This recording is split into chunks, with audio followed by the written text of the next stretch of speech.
mooy ba Sénégal di soog a am son premier sac te ñu gagné coupe bi foofu noonu budget ba ñu dépensé woon mu ngi toll woon ci 6 milliards 500 millions de francs CFA mooy ba Sénégal di gagné coupe bi fee ca Cameroun 6 milliards 500 millions de francs CFA la ñu dépensé woon. may waxaat itamit coupe du monde 2022 ba Sénégal demee participer te yem ci 8e de finale bi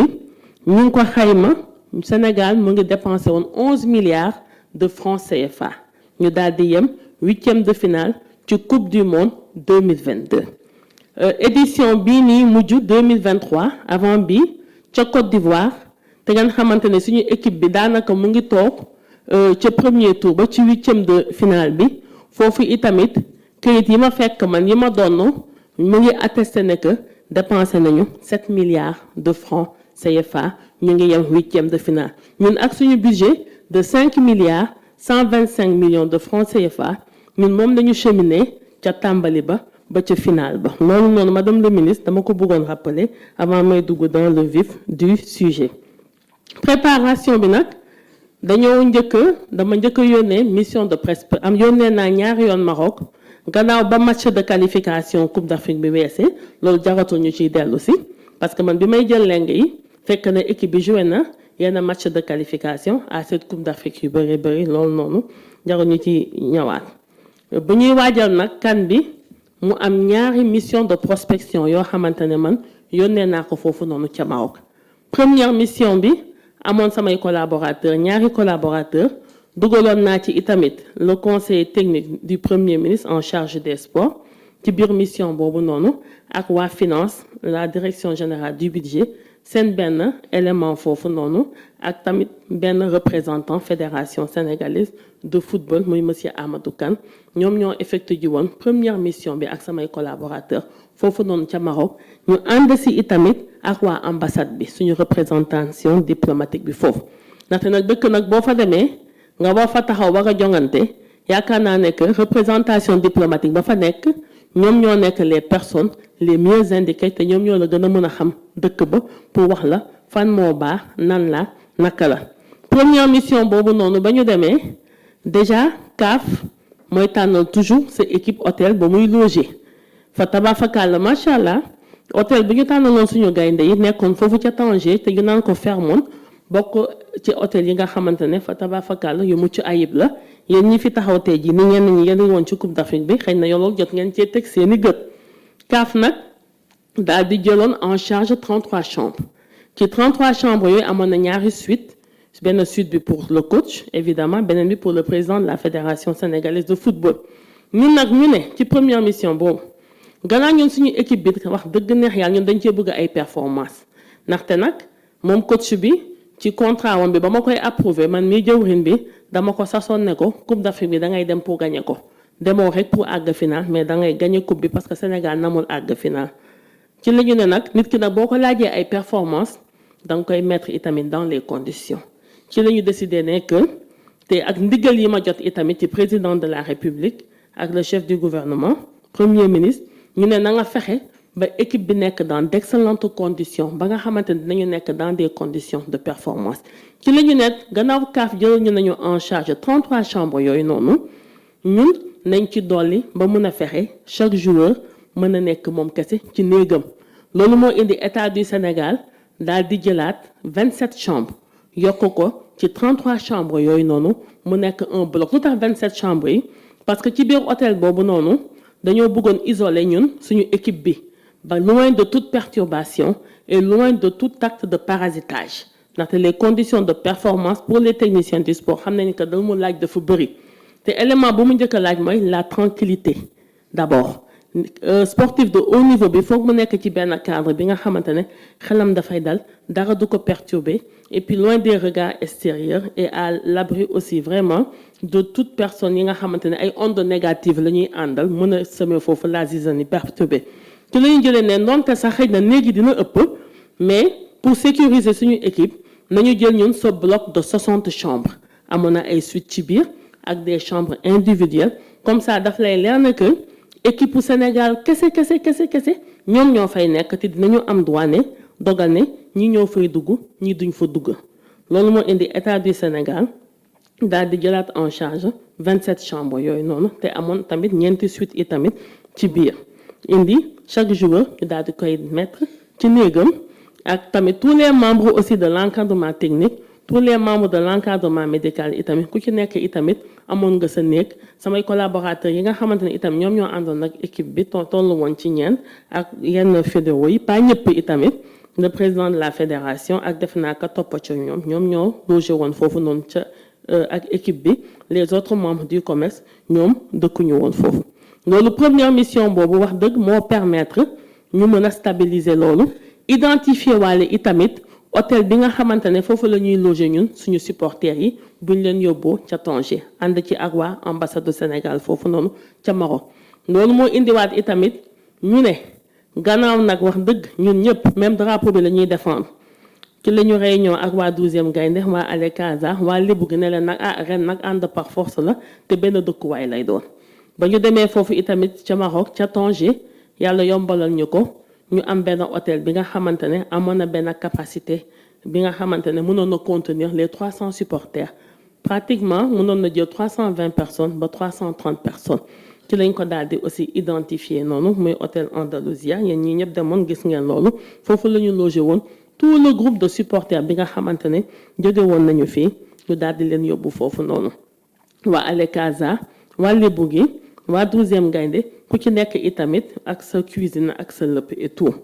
première mission boobu ba mu weesee itamit amaatoon na beneen deuxième mission de prospection mais boobu waa ministère samay collaborateurs ñaar laa yebaloon ak waa ambassade bi pour ñu mën a dem finaliser li nga xamante ne signer contrat yi parce que itamit Coupe d'Afrique la demande bi c'était très élevé te boo yéexee gars yi jël ko ci la ñu demee daal di finaliser lépp signer les contrats de prestation daal di confirmer hôtel bi nga xamante ne ñoom moom la ñu identifié woon ci seen première mission pour les supporters maintenir itamit le bloc de résidence bi nga xamante ne moom moo nekkoon foofu noonu ca hôtel Fairmont ñu daal di koy booker ne léegi lii pour équipe bi la loolu daal di féetewoo boor waa ambassade du Sénégal ma ciy profité itamit di leen remercier bu baax a baax ci seen taxawaay bi nga xamante ne am nañ ko foofu itamit ci suñu préparation bi itamit ci la ñu déterminer la logistique le transport parce que comme sur 300 supporters lañ doon affrété foofu ak waa ambassade bi ñu ne en plus de ce groupe de supporters ndaxte mënoo jël ñëpp jëlee Sénégal yóbbu ñëpp xam nañ ne dem Maroc da ngay jël avion wala boo jëlee oto itamit c'est des frais ci la ñu ne nag léegi en plus de ce groupe de 300 waa ambassade ba foofu doon ak ay collaborateurs am ne ñoom mën nañu mobiliser pour chaque match de notre équipe nationale lu mat 750 supporters loolu moo indi woon chaque match en plus de ces 300 supporters mais dina doon am 750 supporters au-delà même tableau de répartition yëpp man dañ ma ko doon envoyé au fur et à mesure match yi di jàll daanaka lu mot 1000 tickets ba 1200 tickets dañ ko daan distribuer chaque fois bu Sénégal doon jouer waroon jongante ak équipe adverse may wax ne que supporters yi état du Sénégal moo ko jël en charge du début à la fin ci seen transport ba ñuy dem ba ñuy ñëw itamit ci seen vol spécial ci seen hébergement ci seen restauration ci seen budget bi nga xamante ñun bañ koy xayma ñun ñu ngi ko calculer woon pour chaque supporter benn montant 10 000 francs CFA nga xam te ne dañ leen ko doon jox chaque président de groupe pour ñoom seeni lekk comme ça de telle sorte que kenn du fa tumranke kenn du fa xiif kenn du fa mag parce que na balaa ngaa mën a supporter na foog nga lekk ba suur te yaakaar naa ne yéen ñëpp dégg ngeen ñoom seeni témoignage à l'unanimité nee na ñun ñu ngi doon rafetlu condition d'hébergement yi ñu leen tegoon ak condition de vie yi nga xamante ni itamit ci la ñu nekkoon amuñu woon benn problème de transport pour dem ca stade ba seetaane amuñu woon itamit benn problème tamit de ticket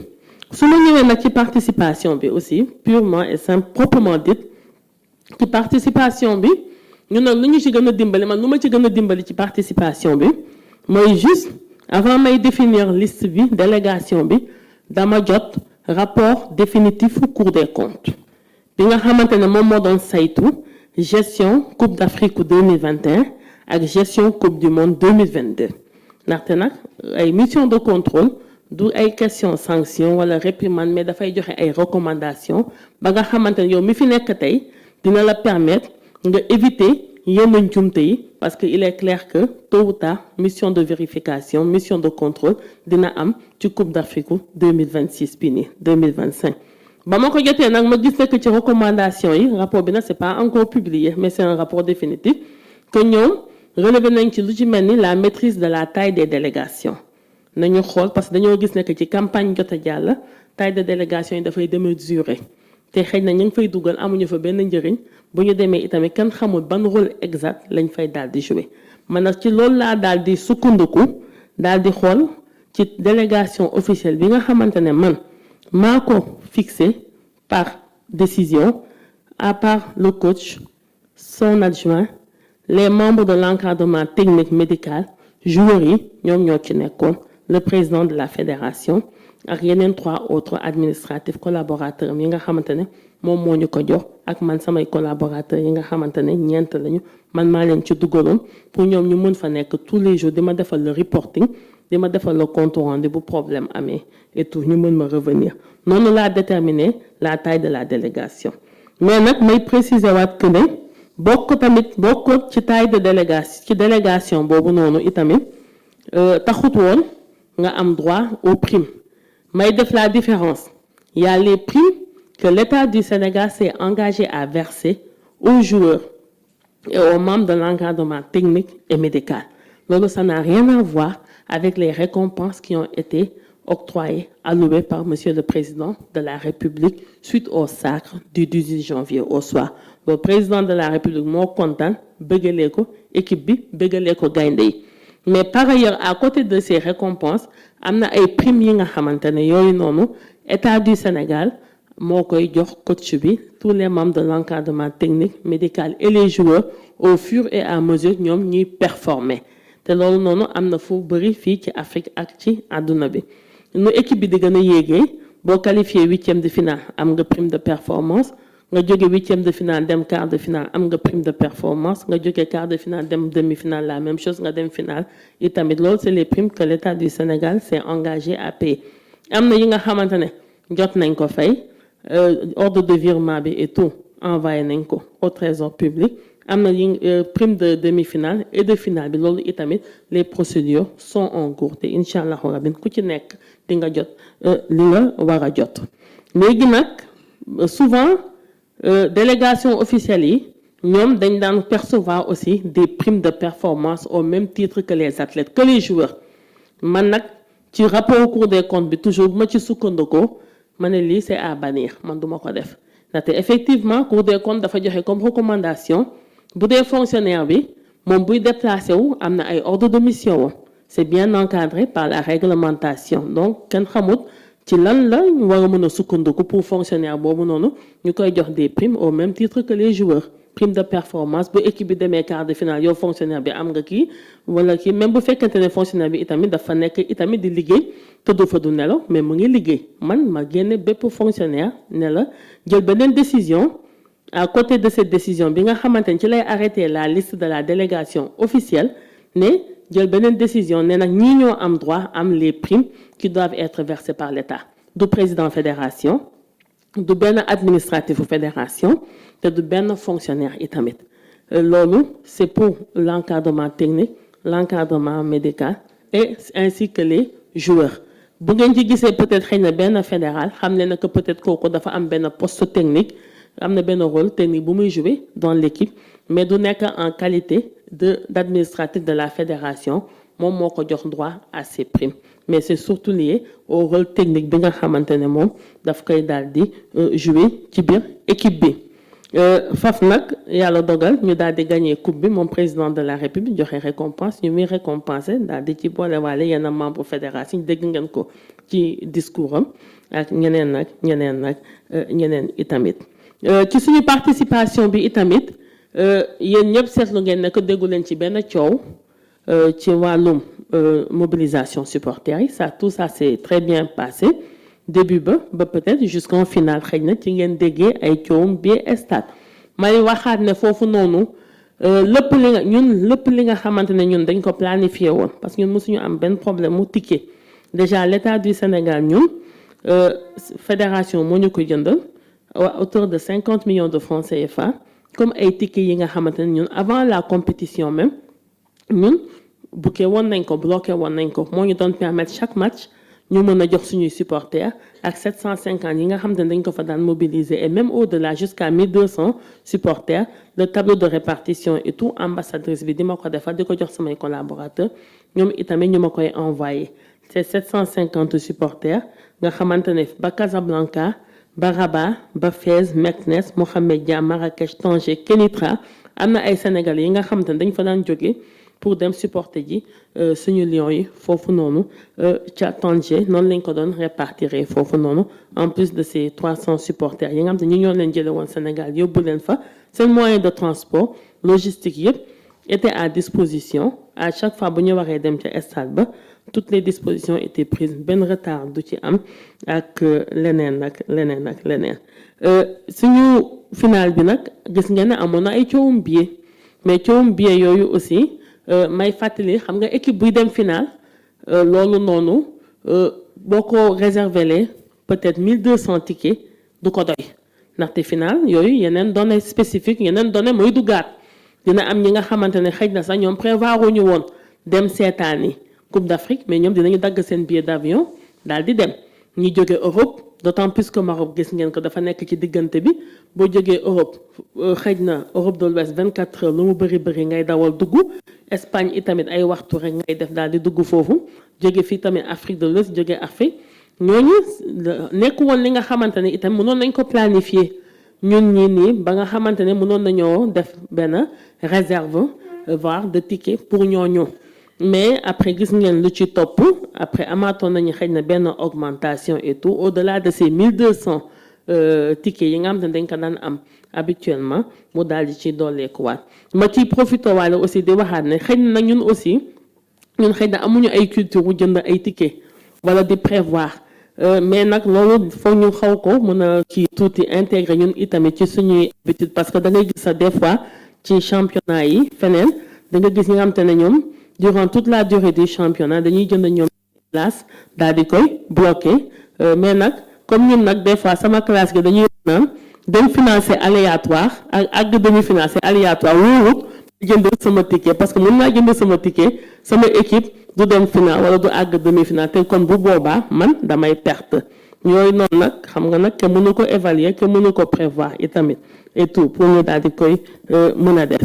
toujours tamit ci participation bi ñu ràññee que vraiment que groupe de supporters yi ils ont vécu en parfaite harmonie et en parfaite cohésion àndandoo booloo macha allah xëy na loolu te itamit yokk na ay performance itamit ci suñu équipe bi ma ci dolliwaat ne itamit que mes collaborateurs qui étaient sur place parce que man ne ma fa woon tout le temps et tout ndaxte nag xam naa ne xëy na ñenn nañu ne sax madame le ministre moom toogu fa mais ma leen di xamal ne que ministre des sports buy tëj bureau di dem Coupe d'Afrique di fa toog 1 mois ministre des sports boobu kooku xamul luñ koy doyee ndaxte nag dans l'administration il y a la délégation de pouvoir et puis aussi il faut apprendre aussi à se démultiplier d'autant plus que suñu secteur yi képp koo xamante ne jox nañ la ci dara lépp urgent dara mënut a xaar et puis lépp jàmpandoo nga wax ci indi ay réponses wax ko faj ci saa si loolu moo tax samay collaborateurs yi fa ne woon fa tabaarakalla macha allah ñoom joué nañu seen rôle pleinement et ñu nga doon defar tamit compte rendu bu laajee itamit ñu def benn conférence call en ligne dañ ko daan daal di def au quotidien pour remonter les informations xool les difficultés lu ñu mën a joyanti ci saa si ñu daal di koy joyanti